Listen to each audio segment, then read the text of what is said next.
Opa, eu e os meus convidados estamos de volta ao Calei de hoje. Por aqui o tema é a linguagem corporal. Você está curtindo conhecer mais sobre a importância da comunicação não verbal no nosso cotidiano?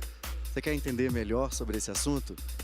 Então, uma dica para você é o site do Instituto Brasileiro de Linguagem Corporal. O endereço vai aparecer aí na tela, está aparecendo para você. A entidade, gente, com sede em Brasília, pesquisa o tema com base na ciência. Lá tem dicas, testes para fazer, textos com mitos sobre a linguagem do corpo e outras coisas mais. Essa questão dos mitos é importante, né? Porque é ciência, mas pode errar, naturalmente. A gente falou do conjunto aí, que tem que ser analisado em conjunto. Pode haver erros nessa interpretação, né? Sim, claro, pode haver erro. Sempre tem erro. O ser humano está sujeito a sempre errar. Nossa mente não é uma coisa exata. Pois é. Inclusive na interpretação, né? Quando for analisar as pessoas pela linguagem corporal, microexpressões, prestar bastante atenção e mesmo assim não é 100%. Como que se analisa? Você queria falar alguma coisa, Lucas? Não, eu ia dizer que, do ponto de vista clínico, né, se a interpretação não é do emissor da mensagem, se a interpretação é do receptor, a gente já pode considerar que a interpretação está equivocada. Tá? Porque é interpretação, não é? Porque é uma interpretação. Certo, claro. Né? Para uma pessoa inibida, né, tímida, é mais difícil fazer as leituras corporais dela? Não, eu imagino que a pessoa tímida ela vai ter outros sinais, né? Esses sinais que estão transmitindo essa timidez, né? Ela vai de alguma forma denunciar isso. Então, nossos especialistas podem falar com mais propriedade, mas a gente, né, percebe a pessoa tímida, né? Que é um tipo de olhar às vezes mais baixo, um cruzar de braços, mas aí eu realmente vou deixar a resposta para os especialistas na linguagem corporal científica aí, né? A palavra timidez vem da palavra timore, ter medo, né? Então, o tímido quem é inibido é porque tem medo. E esse medo é medo de se expressar, medo de se expor, medo de se colocar, né? Agora, o que nós estamos vendo aqui, né, aprendendo aqui com a linguagem corporal, é que mesmo a gente não querendo expressar, a gente sempre expressa alguma coisa, sempre tem uma mensagem que sai, apesar da nossa vontade, né? Sim, sim. Para um músico, você quer falar, Iraci? Não, eu Por ia favor. complementar que eu acho que os principais indícios do tímido, ele vai ter alteração um pouco na respiração, né? A respiração vai ser um pouco mais curta e sobretudo, a ansiedade, né? Então, mais do que tudo, também prestar atenção na respiração. E, às vezes, sabe aquele pescoço que fica com sinais vermelhos também? Ou seja, a pessoa tem muito para pôr para fora e, às vezes, verbalmente, ela não consegue. Vamos ajudar essa pessoa? Vamos lá. Você que é atriz, musicista também. Para você, a linguagem corporal é uma ferramenta de trabalho. É muito natural para o músico que ele esteja ali com uma comunicação muito corporal, né? Você pode ajudar quem é inibido? Sem dúvida, do mesmo jeito que a linguagem corporal ela é uma ferramenta de comunicação, de comunicação no dia a dia, no cotidiano. Então, no extra cotidiano artístico também, ela é uma ferramenta primordial para o ator, para o músico, não é? Só que aí ela vem, tem técnicas, né, exercícios de você, na verdade, se perceber, se conhecer, se sentir, né? Trabalhar a sua confiança e, principalmente, os canais de expressão para que, né, esse corpo disponibilizado, esse corpo que vai estar ali como um instrumento e sujeito dessa expressão venha à tona, não é? Então, o ator lida com esse tipo de coisa o tempo inteiro, mas não como a gente, né, você falou de mitos e aí esses mitos que a gente imagina, né? Lembra daquele personagem Alberto Roberto, né? Vou fazer cara de tristeza, vou fazer cara... Não é necessariamente assim. Sim. Você vai estudar o seu papel, a circunstância que está ali no texto ou no que o ator cria, e dali que vem a expressão. Tem uma série de trabalhos, então é um trabalho que não vem tanto de fora para dentro, de dentro para fora, é um vice-versa, é um trabalho interessante. Sim, né? perfeito. É uma criação artística. Uma criação não é artística. Um fingimento, não é uma cópia. Exatamente. Né? Então, essa coisa que o ator mente, Não, o ator representa, ele Claro. interpreta essa palavra que ele tanto usou, interpretar. Interpretar significa entre pedras. Olha, Não tô é? gostando dessas palavras que todas têm, né? Quase todas têm esse significado por trás, que é muito interessante a gente descobrir, né? O tímido tem medo, não é isso? Pro tímido, imagino que ele sofra mais em entrevistas de emprego, né? Porque às vezes ele tem lá a competência, e tem mesmo, mas tem dificuldade de colocar isso para fora. Eu sempre falo também, e esse é o papel também do recrutador, de entender que é uma pessoa que tem muita coisa para pôr para fora, mas que verbalmente ela não vai conseguir. Então, o recrutador ele precisa auxiliar muito nesse momento, né? Então, é fazer as perguntas certas. Muitas vezes, eu sempre falo, o profissional ele fica travado na entrevista porque realmente ele está com medo. E aí teve um histórico que não foi tão legal. Mas o papel do recrutador nesse momento é fundamental para auxiliar essa pessoa, porque geralmente são pessoas que têm muito potencial, né? Muito potencial Sim, e às sim. vezes não conseguem se expressar de maneira adequada. Iraci, você é especialista, né, em linguagem corporal voltada para o RH. Como você utiliza isso no dia a dia? Minha história na área de recursos humanos começou em 2004, porém em 2014 veio uma inquietude. Sabe quando você utiliza todas as ferramentas, mas ficou uma dúvida, né? E encontrei essa ferramenta e ela está sendo fundamental. Por quê? Ele vai além do que o profissional fala, porque os profissionais fazem muitas entrevistas e muitas vezes eles acabam já decorando.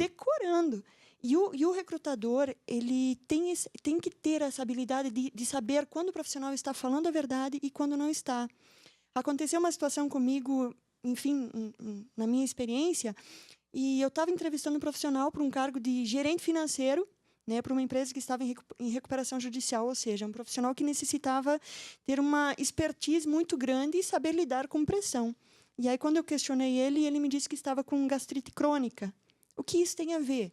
Ou seja, esse profissional ele não vai ter tanto suporte à pressão quanto o cargo necessita. Então, o recrutador precisa saber interpretar, né? Aquilo que eu falo, o corpo só imprime o que a gente tem dentro. Então, se eu estou bem com a vida, se a minha visão de futuro é positiva, o meu corpo vai estar mais leve, vai estar mais tranquilo. Agora, se emocionalmente eu estou com alguns desafios, o corpo vai expressar isso. Sim, perfeito. E que expressões que você costuma perceber nessas entrevistas aí que você leva em conta? O que dá para perceber no candidato? Alguma coisa óbvia, como cruzar de braços, ou não? Algo mais profundo mesmo? Mais profundo. Por exemplo? Então, eu observo muito os ombros, né? Tem aqueles profissionais, enfim, pessoas de maneira geral, façam esse exercício que é bem interessante, sentar no shopping e observar. Tem pessoas que andam com os ombros, um está mais alto que o outro está mais baixo, aquele ombro que parece que não segura nada. Ou seja, qual a responsabilidade que eu posso esperar desse profissional que está com o ombro caído, né? O pescoço é a mesma coisa, né? O pescoço é onde a gente controla ou não as emoções. Controla a tristeza, controla a raiva, controla expressões da alegria, né? Então, aqui está a comunicação. Então, eu observo muito na entrevista, que é o campo de visão que eu tenho, né? Imagino o profissional sentado numa mesa, é o campo de visão que eu tenho. Então, eu vou observar esses segmentos, né? O que mais? Eu estou curioso, estou gostando desse negócio. Então, Esses segredos escondidos.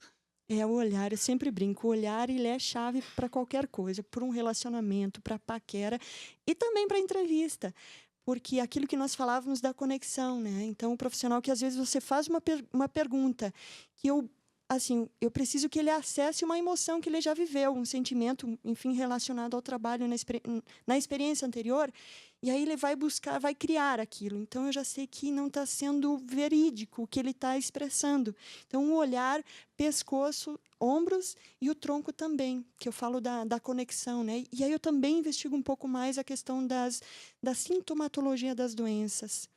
Olha só, as mãos também têm papel importante nesse Tem momento? muito, muito. As mãos eu sempre falo, né? O que tem a ver as mãos? O profissional que anda, ou as pessoas que andam com a mão fechada, né? Como é que eu vou agarrar um projeto? Como é que eu vou dizer, puxa, deixa que eu assuma esse desafio, eu assumo esse projeto. Com a mão fechada, é mais difícil. Entendi. Então, O mão olhar o olhar seria melhor o quê? Eu sempre estar te olhando. é o ideal. Mas também tem aquele olhar que eu brinco, que é o olhar de Psicopata. diálogo interno, né? Que a pessoa fica... Morta.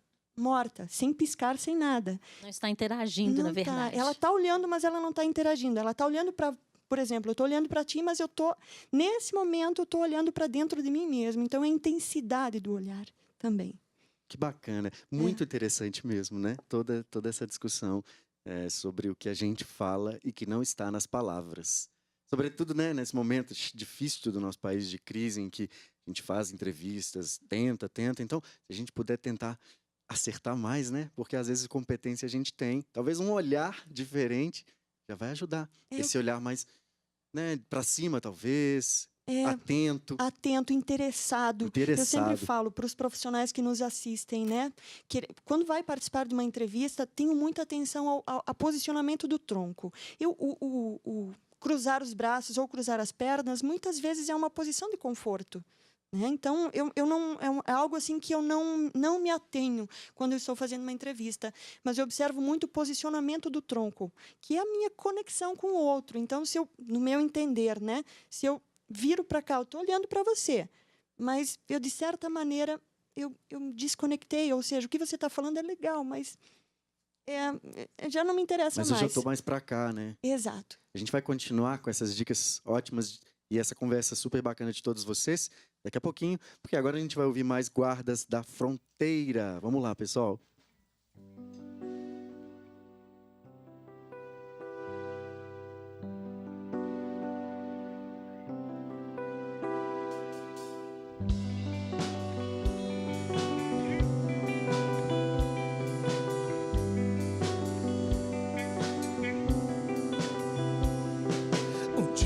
Disseram que as nuvens não eram de algodão. Um dia me disseram que os ventos às vezes erram uma direção. E tudo ficou tão claro, um intervalo na escuridão. Uma estrela de brilho raro, uma estrela para o coração. A vida imita um vídeo, garotos inventam um novo inglês.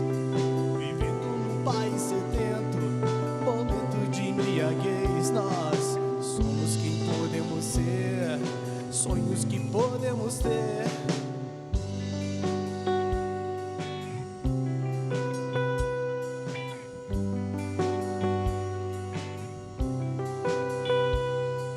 Um dia me disseram quem eram os donos da situação.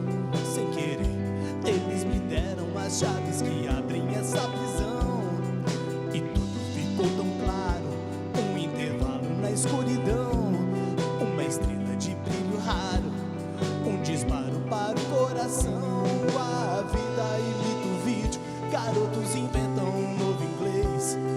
Vivendo num país sedento, momento de embriaguez. Nós somos quem podemos ser, sonhos que podemos ter.